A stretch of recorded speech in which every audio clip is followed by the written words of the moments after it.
To make the forms for the treads, it's pretty simple. There's a bunch of them there that I've made already, but I've left one to make up so you can see how it goes. The pieces I need to make this this tread form are pretty simple. I've got a couple of pre-cut pieces here that we've used in the past. We do reuse them, and you notice they're about 110 wide. It wouldn't want to be much less than probably 90 mil, I reckon, minimum in width. That's about 350 long, and we've got that angle cut on the bottom. That angle is really important, and I'll show you why in a second. So I've got two of those, one for each end. I've got my Formwork, if you like. That's the piece that's going to give it strength to go behind the tread. That's already cut to length, and it's our stairs are 900 wide, and I've had to reduce this by the thickness of two of these pieces plus our hanging beam down the wall as well. So two thicknesses of that, they're 18 each, and then I've got a 35 hanging beam. So what's my maths like? That's 71 mil. So 900 less 71, 829 is the length of that piece. The actual tread formwork is 900 long. These are always pre-cut because we reuse them, but you'll notice that's the height of one rise there. In this case it's 184 mil, as we discussed before. On this bottom edge you can see that's cut on an angle. That's really important as well. So this will be the face that's against the concrete, and we back it off at the back, so it's actually it's about 5 mil narrower on the back. When this is assembled, you can see now what these angles, how these angles are orientated. This one's backing off towards the back, and that one's sloping away too.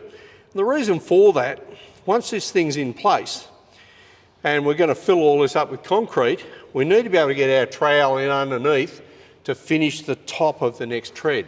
So everything needs to be above the concrete line. This timber is kept up a bit higher, that's backed off on an angle so you can get the tip of your trowel underneath, and this is angled up out of the way too. It all makes it easier for the concrete finisher to get in and do their work. So I'm just going to line this end up with the thickness of that bit of material. So bear with me. The same at the top, so I've got 12 mil there, and I've got 12 mil there now.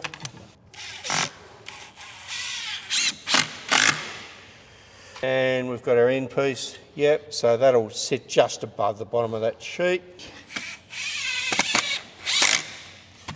Got our other cleat, that one sits in a bit because there's our 35 mil. I'm just going to check that, make sure that that's right. Spot on, 35.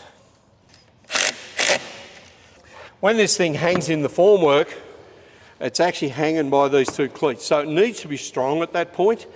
And you're going to find, as you're working on it, you're going to end up walking up the top of these treads too. So it's going to take, they need to be strong. It's going to take a fair bit of punishment. Doesn't really matter which end you start. I'll do a bottom one, it's a bit easier with the camera going. So what I've got to do now is get that tread into position. So it takes a bit of manoeuvring in here sometimes, so you're going to see why that I've left those braces loose. So I might even have to take that bottom one out. That'll make it easier.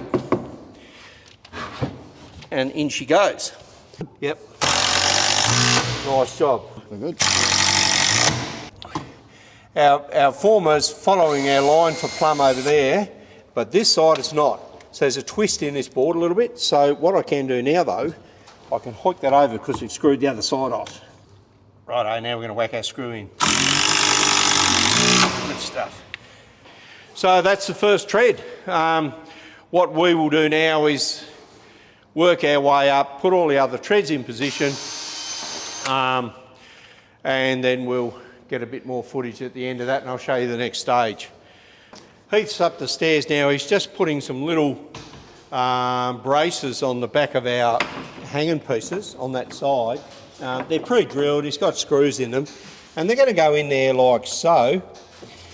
Basically, we put those on because from where we can screw this down to the bottom where the pressure of the concrete is, there's a fair bit of leverage, and it's going to try and push that over, so they should stop that happening. So there'll be one on each tread. On our centre carriage piece up through the middle, I will explain in a minute what that's all about, but Heath's just putting some little brace pieces on opposite sides. So one this side, the next one will be the other, next one the other, alternate as it goes up. It's to stop that centre carriage piece twisting. We've still got a couple of little kicker blocks to put on there. Heath will screw those on in a second. But basically, the stairs are finished really. We've got our centre carriage piece in up here. We've got our kickers on the side of that, little braces. All they do is stop the centre of the treads bowing when the weight of the concrete goes on. These stairs are only 900 wide, and in reality, you wouldn't need a centre carriage piece over that distance. But once my treads get wider than about 1 metre, I like to put one on.